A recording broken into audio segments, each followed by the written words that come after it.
به والأرحام إن الله كان عليكم رقيبا. يا أيها الذين آمنوا اتقوا الله وقولوا قولا سديدا يصلح لكم أعمالكم ويغفر لكم ذنوبكم ومن يطع الله ورسوله فقد فاز فوزا عظيما. أما بعد فإن خير الكلام كلام الله وخير الهدى هدى محمد صلى الله عليه وسلم وشر الأمور محدثاتها وكل محدثة بدعة وكل بدعة ضلالة وكل ضلال في النار. أجارني الله وإياكم من النار ومن غضب الجبار. عباد الله، هنيئا لكم في هذا اليوم المبارك، هنيئا لكم صيامكم، هنيئا لكم قيامكم، هنيئا لكم عكوفكم على كتاب الله مدارسة وتلاوة وفهما لمعانيه، وهنيئا لكم ذكركم، وهنيئا لكم صدقاتكم. وها أنتم الآن عباد الله تفرحون بهذا اليوم الأغر بإتمام هذه الفريضة الجليلة وهذا العمل العظيم، كما قال النبي صلى الله عليه وسلم: للصائم فرحتان، فرحة عند فطره وفرحة عند لقاء ربه. وها نحن الآن عباد الله نحتفل بهذا اليوم العظيم بعد إتمامنا لصيام رمضان المبارك، هذا الشهر الفضيل الذي سرعان ما حل علينا وسرعان ما ارتحل. ونحن نفرح هذا اليوم عباد الله بهذه الفرحة العظيمة التي أشار إليها النبي صلى الله عليه وسلم، والمأمول من كرم الله عز وجل أن نفرح عند لقائه سبحانه وتعالى يوم لا ينفع مال ولا بنون إلا من أتى الله بقلب سليم. لذلك اليوم عباد الله عندما يقوم الناس لرب العالمين يفرحون بهذا الصيام الذين أضموا فيه نهارهم وقاموا فيه ليلهم في هذه الدنيا، يجد الإنسان ما جناه من عمل صالح حسنات كأمثال الجبال. فالسعيد في ذلك اليوم عباد الله من وجد تلك الحسنات.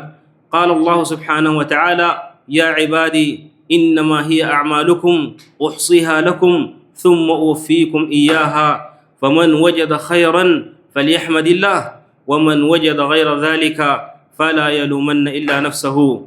عباد الله، النبي صلى الله عليه وسلم خير البشر صلوات الله وسلامه عليه لم يترك شاردة ولا واردة تقربنا إلى الله إلا وحثنا ودلنا عليها، وما من شيء يبعدنا عن الله ويجلب لنا سخط الله إلا ونفرنا منه وحذرنا منه صلى الله عليه وسلم. وأوصى جميع المسلمين بما فيهم الصحابة وغيرهم وصايا جليلة عظيمة ينتفع بها العباد إلى أن يرث الله الأرض ومن عليها.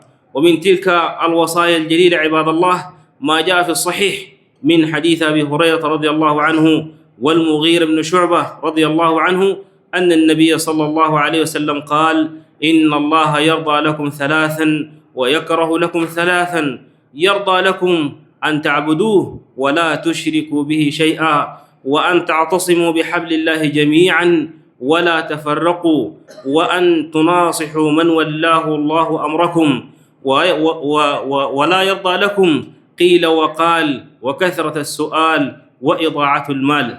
عباد الله، الملاحظ في هذه الوصية من النبي صلى الله عليه وسلم أنه بدأها بأعظم الحقوق وأفضل الحقوق، وهي من الحقوق الجسيمة، ألا وهو حق الله عز وجل أن تعبدوه ولا تشركوا به شيئا. يصدق ذلك ما جاء في صحيح مسلم من حديث معاذ بن جبل رضي الله عنه قال: كنت رديف النبي صلى الله عليه وسلم على حمار فقال لي: يا معاذ، أتدري ما حق الله على العباد وما حق العباد على الله؟ قال: قلت الله ورسوله أعلم. قال: ثم سار ساعة ثم كرر له نفس السؤال، ثم سار ساعة فكرر له نفس السؤال، ومعاذ بن جبل يقول: الله ورسوله أعلم. عند ذلك أخبره النبي صلى الله عليه وسلم بهذا الحق الجسيم وهذا الحق العظيم وهذا الحق المكفول وهذا الحق المشروع. قال: حق الله على العباد رجالا ونساء، حق الله على العباد أن يعبدوه ولا يشركوا به شيئا، وحق العباد على الله أن لا يعذب من لا يشرك به شيئا. لذلك انطلاقا من هذا الترتيب النبوي أشار النبي صلى الله عليه وسلم وقدم حق الله سبحانه وتعالى على حق غيره، لأن الله سبحانه وتعالى هو السبب في إيجادنا الذي أوجدنا سبحانه وتعالى والذي فرض علينا هذا الحق، وينبغي أن يفرد له سبحانه وتعالى، لأن المشاهد عباد الله في المجتمعات الآن هذا هو الحق الوحيد الضائع الذي لا يدافع عنه الكثير إلا من رحم الله سبحانه وتعالى. وهذا الحق عباد الله به صلاح الإنسان وفساد حاله في الدنيا والآخرة، فإن مستقبل الإنسان بتأكيد حق الله عز وجل في عبادته سبحانه وتعالى وترك عبادة ما سواه. فالتوحيد عباد الله وتقوى الله شأنه عظيم، فإنه به سعادة الإنسان في الدنيا والآخرة، وما قام سوق الجنة والنار عباد الله إلا لتأكيد هذا الحق، وهو حق ميسور باستطاعة كل إنسان أن يفي به، ليس فيه معاناة، ليس فيه مشقة. كل ما في الأمر عباد الله أن تفرد الله سبحانه وتعالى بالعبادة، وأن تتوجه له في السراء والضراء، فلا تتوكل إلا عليه، ولا تستعين إلا به، ولا تخشى أحدا سواه، ولا تخاف أحدا سواه من المخلوقين من الملائكة الكرام أو الرسل عليهم الصلاة والسلام، ولا غيرهم من البشر والأشجار والأحجار والجن. فليكن الإنسان دائما وأبدا متعلقا بالله سبحانه وتعالى. قال الله عز وجل: واعبدوه ولا تشركوا به شيئا. هكذا عباد الله من أوائل ما بدأ به الله سبحانه وتعالى أمر للعباد أن أمرهم بتوحيده سبحانه وتعالى ونبذ عبادة ما سواه. وهي عباد الله ليس الإنسان فيها مساق. كل المعاصي التي يأتيها الإنسان قد تكون بدافع الشهوة إلا الإشراك بالله سبحانه وتعالى. لذلك الرسل جميعا ما جاءوا إلا لتأكيد هذا الحق من لدن آدم، مرورا بنوح عليه السلام وإبراهيم وموسى وأولي العزم من الرسل جميعا، ختاما بالنبي صلى الله عليه وسلم، إنما جاء بهذا الحق. قال النبي صلى الله عليه وسلم في بواكير دعوته لقومه: اعبدوا الله ولا تشركوا بي شيئا، وأنا رسول الله، رسول من عند الله بين يدي عذاب شديد، ومن أطاعني دخل الجنة ومن عصاني دخل النار. كل أمتي يدخلون الجنة إلا من أبى، فمن أطاعني دخل الجنة ومن عصاني فقد أبى. لذلك عباد الله صدر النبي صلى الله عليه وسلم هذه الوصية التي هي منبعثة من رضوان الله على عباده، وهي من الصفات الفعلية: إن الله يرضى لكم ثلاثا، وإن الله يرضى لكم ثلاثا ويبغض لكم ثلاثا، يرضى لكم أن تعبدوه ولا تشركوا به شيئا.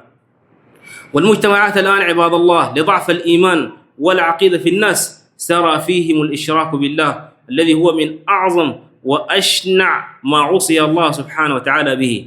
ولذلك كثير من الناس وقعوا في مثل هذه براثن الشرك والكفر بالله سبحانه وتعالى، لأن العاقبة عباد الله عاقبة وخيمة تكمن في الخلود في النار والعياذ بالله.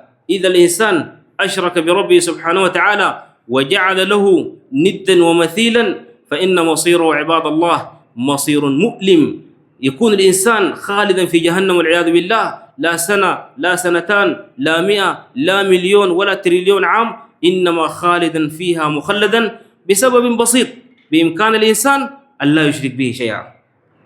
فإن الشرك بالله سبحانه وتعالى لا يغفره الله أبدا. إن الله لا يغفر أن يشرك به ويغفر ما دون ذلك لمن يشاء. لذلك لخطورة هذا الأمر عباد الله كل الرسل أكدوا على هذا الأمر، وكذلك النبي صلى الله عليه وسلم في كل وصاياه دائما وأبدا يوصي العباد بأن يتشبثوا ويتمسكوا بالله سبحانه وتعالى ويصرفوا العباد له دون ما سواه، وأن يبتعدوا كل البعد عن الإشراك بالله المتمثل عباد الله في التوكل على غير الله وسؤال الصالحين والمقبورين وغيرهم، فإن هذا يعود على الإنسان بالضرر في الدنيا، فإن غير الله ضعيف ولا يملك شيئا. والإنسان من العجيب أن يترك الحي القيوم سبحانه وتعالى الملك الجبار الديان ويذهب إلى عبيده. قال الله سبحانه وتعالى: يا أيها الناس أنتم الفقراء إلى الله والله هو الغني الحميد، إن يشاء يذهبكم ويأتي بخلق جديد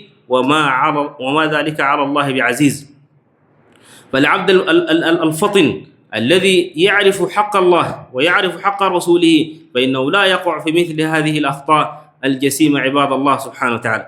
يقول النبي صلى الله عليه وسلم في هذه الوصية الغالية: إن الله يرضى لكم ثلاثا، أن تعبدوا ولا تشركوا به شيئا.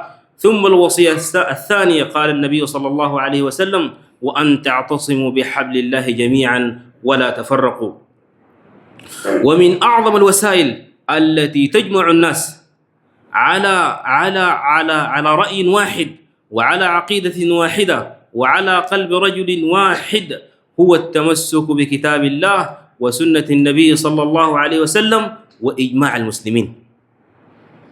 الآن الأمة تفرقت وتشرذمت، طرق وجماعات وأحزاب ودول وقرى ومدن يتشاكثون، يتقاتلون، يتحاربون، يتنابذون إلى غير ذلك من الفرقة والشتات، كل ذلك لبعدنا عن كتاب الله وسنة نبينا صلى الله عليه وسلم، وكذلك خرق إجماع الأمة. فالله سبحانه وتعالى أمرنا بالاعتصام جميعا وأن نكن كالجسد الواحد، واعتصموا بحبل الله جميعا ولا تفرقوا. مثل المؤمنين في توادهم وتراحمهم وتعاطفهم كمثل الجسد الواحد إذا اشتكى منه عضو تداعى له سائر الجسد بالحمى والسهر. هكذا كان صحابة النبي صلى الله عليه وسلم عندما اجتمعوا على كتاب الله وعكفوا على نبيهم عليه الصلاة والسلام، وثم أنهم لم يختلفوا، لذلك أخرجوا جيلا متماسكا كأنهم لحمة واحدة. لذلك يريد النبي صلى الله عليه وسلم جميع المجتمعات على مر العصور أن تكون كجيل الصحابة رضوان الله تعالى عليهم، وهذا الأمر ليس بصعب إنما يسير. والمشاهد الآن في حال المسلمين شذر مذر، يتشاكثون فيما بينهم ويحتربون فيما بينهم. وما حصل الآن في السودان من حرب على مدى 3 سنين ما ذلك منا ببعيد عباد الله، إذا أننا حققنا هذا الاجتماع وهذا الائتلاف على كتاب الله وسنة النبي صلى الله عليه وسلم. فإن كتاب الله جل وعلا هو دستور هذه الأمة ومصدر عزها. إذا أردنا العزة حقيقة تكون في كتاب الله ومتابعة سنة نبيه صلى الله عليه وسلم. فعلينا عباد الله جميعا أن نحقق هذه الوصايا الغالية من النبي صلى الله عليه وسلم، فإن فيها سعادة المجتمعات في الدنيا وفي الآخرة، وتحقيق كثير من الفوائد الدنيوية والفوائد الاجتماعية والفوائد السياسية، وأن ينتشر هذا الدين في بقاع الأرض وفي ربوع الأرض يحمله المسلمين إلى أقصى بقاع الدنيا. فإن هذه الأرض هي أرض الإسلام وهي أرض الله سبحانه وتعالى، ونحن خلفاء في هذه الأرض الذين إن مكناهم في الأرض أقاموا الصلاة وآتوا الزكاة وأمروا بالمعروف ونهوا عن المنكر. ثم قال عليه الصلاة والسلام في خواتيم ما يرضاه الله سبحانه وتعالى لنا: وأن نناصح ولاة الأمور، المتمثل في قيادة الدولة ومن هم دونهم في الرتب السياسية أو العسكرية وغيرها، أن نناصحهم. وقبل ذلك أن ننصح أنفسنا عباد الله، لأننا أحوج ما نكون إلى نصح نفسنا والتمسك بديننا وبعقيدتنا والتقرب إلى الله بالأعمال الصالحة، وأن يجاهد الإنسان نفسه وينصح نفسه أولا، ثم إذا بعد ذلك إذا كان هنالك من نصيحة فتكن لولاة الأمور بالطريقة الشرعية التي وجهها النبي صلى الله عليه وسلم بها، أن يختلي الإنسان بالحاكم وينصحه في شؤون المسلمين. لكن ما يفعله الناس الآن من الخروج على الحكام على المنابر أو على وسائل التواصل الاجتماعي وغيرها من المنابر الآثمة في تفتيت النسيج الاجتماعي وتأليب الناس على ولاة أمورهم، ما ذلك إلا إثارة للفتن.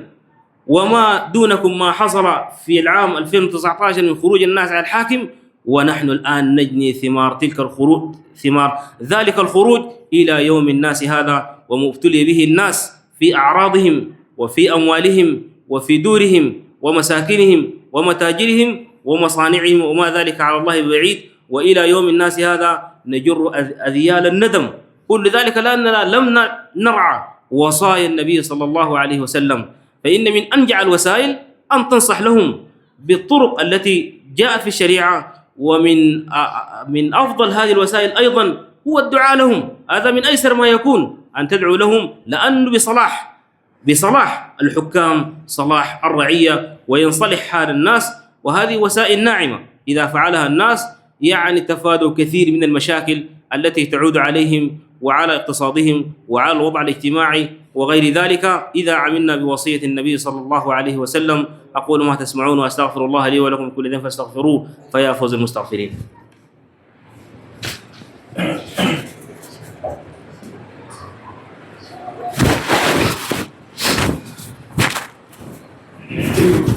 الحمد لله على إحسانه والشكر له على توفيقه وامتنانه، والصلاة والسلام على نبيه الداعي إلى رضوانه. أما بعد، عباد الله، واصل هذه الوصية الغالية من النبي صلى الله عليه وسلم لنا. عباد الله، قال عليه الصلاة والسلام: ويكره لكم، أي الله سبحانه وتعالى لا يرضى لنا ذلك، ويكره لكم قيل وقال. وهذه أيضا من المشاغل التي ابتلي بها كثير من خلق الله إلا من رحم الله، أن يخوض الإنسان في أمور ليست عليه فيها نفع لا في الدنيا ولا في الآخرة، بل قد تجر فتن، وهذه الفتن تفتك بأسر أو تفتك بقبائل أو تفتك بدول والعياذ بالله. فإن الكلمة خطيرة. الإنسان من أعظم الجوارح خطرا عليه هو اللسان، فكثرة القيل والقال إذا أكثر منها الإنسان فيما لا فائدة فيه فإن ذلك يجر عليه أذيال الندم. قد يندم إلى أن يرث الله الأرض ومن عليها، بل قد أنه يخسر دينه ودنياه. ذلك يقول النبي صلى الله عليه وسلم: رب كلمة يلقيها الإنسان ولا يلقي لها بال تهوي به في جهنم 70 خريفا. هذه المسافة فقط، ما بالك بمكوث الإنسان في جهنم والعياذ بالله. كل ذلك بكلمة قد تقع من الإنسان، إما في حق الله أو في حق رسوله أو في حق المسلمين أو في حق أعراض الناس، أو في تكن كلمة تخلق فتنة بين دول، تخلق فتنة بين قبائل وغير ذلك من الخطورة بمكان. كل ذلك قد يجي إنسان بكلمة.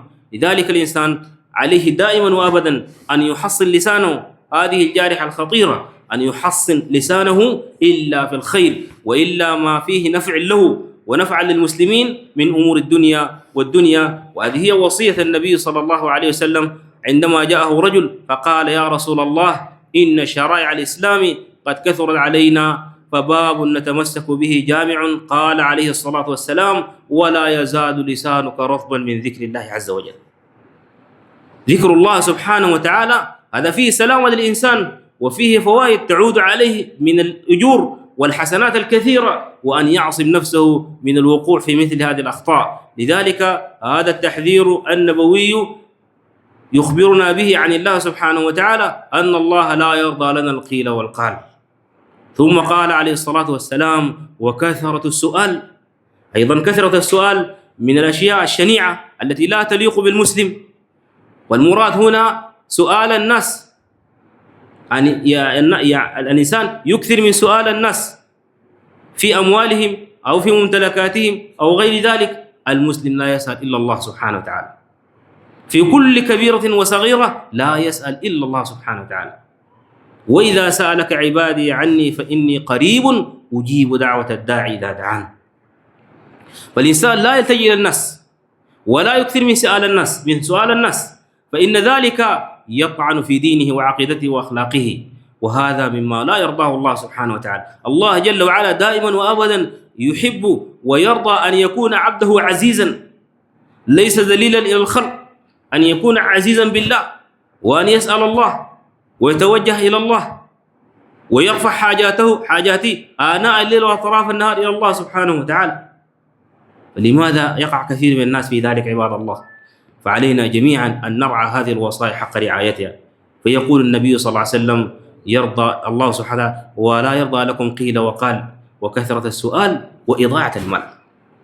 لأن المال هو عصب الحياة. الإنسان كثير من العبادات لا يستطيع أن يؤديها إلا بالمال، فإن عصب الحياة المال. لكن كثير من الناس من إن مكنهم الله من هذا المال الواجب عليهم أن يصرفوه في طاعة الله وأن يصرفوه في الخير وفي أبواب الخير، لكن إضاعة المال لا سيما في المعاصي هذا مما يسأل عنه الإنسان أمام الله يوم القيامة، لقوله عليه الصلاة والسلام: لا تزول قدم عبد يوم القيامة حتى يسأل عن أربع، من هذه قال: عن ماله، من أين اكتسبه وفيما أنفقه. فكثير من الناس عباد الله مكنهم الله من هذه الأموال، لكن أضاعوها في أبواب الشر، أضاعوها في أبواب المعاصي، وهذا مما لا يرضاه الله، لأننا نحن عباد الله فقراء إلى الله، ونحن خلفاء الله على هذا المال، فأنت خليفة، فلذلك لا بد أن ينضبط إنفاق الإنسان، فإن حياة الإنسان ماليا وسياسيا واجتماعيا وعقائديا وسلوكيا كلها مرتبطة بأوامر الله سبحانه وتعالى. قل إن صلاتي ونسكي ومحياي ومماتي لله رب العالمين. فسلوك الإنسان جميعا في جميع ما يملك وفي جميع حركاته وسكناته هذا منضبط بشرع الله سبحانه وتعالى، ومن ذلك أيضا هو إضاعة المال فيما لا ينفع، بل أنت مسؤول عنه، من أين اكتسبته وفيما أنفقته. مليم جنيه يسأل عنه الإنسان يوم القيامة، لأنه الآن نحن في هذه الأوضاع المزرية، الأوضاع الاقتصادية التعبانة، مع ذلك تجد كثير من المشاهد الآثمة في المجتمعات في إضاعة المال في أمور لا تعود للمسلمين لا في دينهم ولا عقيدتهم ولا إيمانهم، بل هي سبب لضرر الناس ونشر الفتنة والفرقة بين الناس ونشر المعاصي والفجور والعصيان. عباد الله هذه وصايا غالية من النبي صلى الله عليه وسلم، وإذا ما طبقها الناس فإنهم لا يحتاجون إلى قوانين ولا إلى دساتير ولا إلى غير ذلك، أمور بسيطة بإمكان الإنسان أن يفعلها من التوجه إلى الله سبحانه وتعالى وترك عبادة ما سواه، والائتلاف جميعا، والائتلاف على ولاة أمورنا وإصلاح حالنا وسرائرنا، والقيام بحقوق الله وحقوق المسلمين، وأن يقوم الإنسان بحق نفسه وحق أهله. وهذا مما يلحق به في هذه الجلسة أو في هذه الكلمة عباد الله، أن يرعى الإنسان حق غيره، وأعني بذلك من عليهم ولاية كالزوجة والأبناء والبنات والآباء والخالات والعمات والأرحام وأهل العشيرة والقبيلة، أن ترعى حقهم. فالنبي صلى الله عليه وسلم يقول: ما من عبد يسترعيه الله رعية يموت حين يموت وهو غاش لرعيته إلا حرم الله عليه الجنة، وإن ريحها لتوجد من مسيرة كذا وكذا. فإن قيام الناس بهذه الحقوق هذا له سبب لهم في سعادة دينهم ودنياهم. عباد الله، هذا العيد يأتي علينا والأمة الإسلامية جميعا مفتتنة في دولها وفي مناطقها وفي عقائدها وسلوكها وفي مواردها، في السودان وفي غزة وفي غيرها من بقاع المسلمين. فعلينا جميعا عباد الله أن نكون إخوة متآلفين متحابين، وأن نعكف على كتابنا وسنة نبينا صلى الله عليه وسلم، وأن نجتمع قدر الإمكان، وأن نكون كقلب رجل واحد. وهذا ما لا يرضاه الكفر الفجرة، يريدون من الأمة أن تكون متفرقة متشرذمة، لذلك تكون هذه البلاد الإسلامية لقمة سائغة في حلوقهم. على كل نسأل الله سبحانه وتعالى بمنه وكرمه أن ينصر إخوان المسلمين المستضعفين في كل مكان، وأن ينصر قوات مسلحة نصرا عزيزا مؤزرا. اللهم أعز الإسلام والمسلمين في مشارق مغاربها، اللهم أرنا الحق حقا وارزقنا اتباعه، وأرنا الباطل باطلا وارزقنا اجتنابه. اللهم إنا نسألك الهدى والتقى والعفاف والغنى. اللهم باعد بيننا وبين خطايانا كما باعدت بين المشرق والمغرب. اللهم أعنا على حفظ كتابك الكريم والعمل به، وسنة نبيك صلى الله عليه وسلم والعمل بها. اللهم رد غائب المسلمين إلى أهله سالما غانما. اللهم اشف مرضانا ومرضى المسلمين، واغفر لأمواتنا وأموات المسلمين. اللهم انزل على قبورهم النور والفسحة والسرور، وارحمنا اللهم إذا صرنا إلى ما صاروا إليه. وصل اللهم وبارك على نبينا محمد وعلى آله وصحبه وسلم تسليما مزيدا.